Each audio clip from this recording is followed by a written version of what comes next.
আসসালামু আলাইকুম। মুস্তাফিজ আইপিএল থেকে কি পেল এবং প্রশ্ন হচ্ছে যে চেন্নাই যে রেসপেক্টটা দিল মুস্তাফিজকে, আপনি বিশ্বাস করেন মুস্তাফিজ সেই 2016 সাল থেকে যখন সে উদীয়মান খেলোয়াড় হয়েছিল, বিদেশি খেলোয়াড়ের কোটায় আইপিএলের ইতিহাসে একমাত্র খেলোয়াড় যে হলো মুস্তাফিজুর রহমান। এবং সেই সময় তার যার যে বয়স ছিল, তার বলের যে কাটার ছিল, যে ধার ছিল, সে ধারটা কিন্তু বর্তমানে এবার যে চেন্নাইয়ের সাথে যে খেলাটা খেলছে, সে ধারটা কিন্তু দেখা যাচ্ছে। আসবো যেটা হচ্ছে রেসপেক্টের বিষয়, যেটা মুস্তাফিজকে চেন্নাই যে সম্মানটা এবার দেখিয়েছে, আপনি বিশ্বাস করেন খারাপ বল করার পরেও আপনি যদি ম্যাচে যদি বলবেন না ফলো করে, আপনি বুঝতে পারবেন ধোনি কিন্তু বারবার তাকে ট্যাকেল দিয়েছে। তারপরে হচ্ছে ব্রাভো কিন্তু তাকে যথেষ্ট হেল্প করেছে, তার কথায় যতটুকু বোঝা যায়, তার অ্যাটিটিউডে যতটুকু বোঝা যায়। এর আগে যতগুলো ফ্র্যাঞ্চাইজিতে খেলেছে মুস্তাফিজুর রহমান, চেন্নাইয়ের মতো সম্মান আমার চোখে পড়েনি যে এতটা রেসপেক্ট। মানে কোনো একটা জায়গায় যদি ভদ্রলোকের একটা ফ্যামিলি হয় না, সে জায়গাটা আসলে তোর পরিবারটা এরকম ভদ্র ফ্যামিলিতে পরিণত হয়। যেখানে মাহির মতো একজন ভদ্র ক্রিকেটার আছে, ঋতুরাজ কিন্তু নতুন একজন অধিনায়ক, সেও কিন্তু মাহির প্রতিচ্ছবি, কিছুটা শান্তশিষ্ট, কোনো রাগ নাই, মাথা গরম নাই, কোনো কিছু নেই। আর সবচেয়ে স্পেশালি আমার ভালো লাগে যে ধোনিকে আজ করে সব কিছু করে। তো মুস্তাফিজ এবার যে রেসপেক্ট, যে সম্মানটা চেন্নাই থেকে পেয়েছে, এবং চেন্নাই কিন্তু 1 থেকে 2বার 3 বা 4বার কিন্তু বিসিবিকে কল দিয়েছিল এই লাস্ট ম্যাচ পাঞ্জাবের যে খেলাটা আছে, যে খেলাটা শেষ করে মুস্তাফিজ বাড়ি ফিরবে, অর্থাৎ ঢাকাতে ফিরে আসবে, তারপরে জিম্বাবুয়ে সিরিজ শুরু করবে।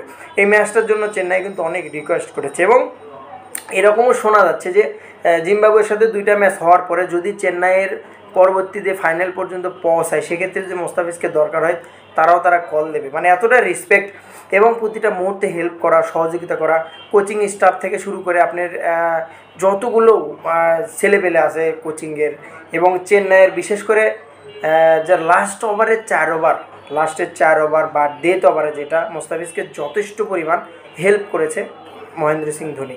যে জিনিসটা কিন্তু অন্য অন্য ফ্র্যাঞ্চাইজি, দিল্লিতে খেলেছে, তারপরে মুম্বাইয়ে খেলেছে সে, রাজস্থানে খেলেছে সে, তারপরে আপনার হচ্ছে যে অন্য যেগুলো ফ্র্যাঞ্চাইজিতে ছিল মুস্তাফিজ, ঠিক আছে, সেগুলোতে ওরকমভাবে কিন্তু এরকমভাবে চোখে পড়েনি। বাট এবার কিন্তু স্পেশালি একদম নির্দিষ্টভাবে চোখে পড়ছে যে মুস্তাফিজের প্রতি যে সম্মানটুকু, রেসপেক্টটুকু, তারা বাংলাদেশে আসছে, তার খোঁজ রেখেছে, সে কীভাবে গড়ে উঠলো, তার একটা ইন্টারভিউ নেওয়া, এত সব মিলিয়ে কিন্তু সে কিন্তু মোটামুটি প্রায়োরিটি দিয়েছে।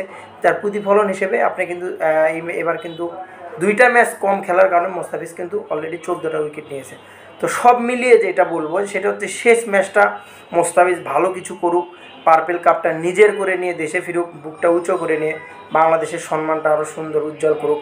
ভবিষ্যতে নেক্সট আইপিএলে মুস্তাফিজুর যে কাজটা হবে, ভালো একটা চড়াও একটা মূল্য পাবে যতটুকু বিষয়। এবং এবার যে এতটা আইপিএলের যে হিসাবটা ফ্র্যাঞ্চাইজিরা করে কি, যে আইপিএলের হিসাবটা আইপিএলে রেখে দেয়, সে ন্যাশনাল টিমে কতটা খারাপ করলো ভালো করলো তারা এটা দেখে না। সে আইপিএলে একটা বলারের পারফরমেন্স কি, অতীতে কী করেছে, এটার উপর বেসিস করে অনেকটা একটা প্লেয়ারকে কেনে। তো মুস্তাফিজের জন্য মন থেকে শুভকামনা থাকবে, বিশেষ করে সাইফুদ্দিনের জন্য শুভকামনা থাকবে, জিম্বাবুয়ে সিরিজে ফিরেছে। তো ভালো থাকবেন। মুস্তাফিজের আসলে এবারের আইপিএলটা ইতি টানতে যাচ্ছে পাঞ্জাবের সাথে খেলে, খারাপ লাগছে নিজের কাছেও, এত সুন্দর ছন্দে ছিল, সম্পূর্ণ আইপিএলটা খেললে অনেক ভালো হতো আরও।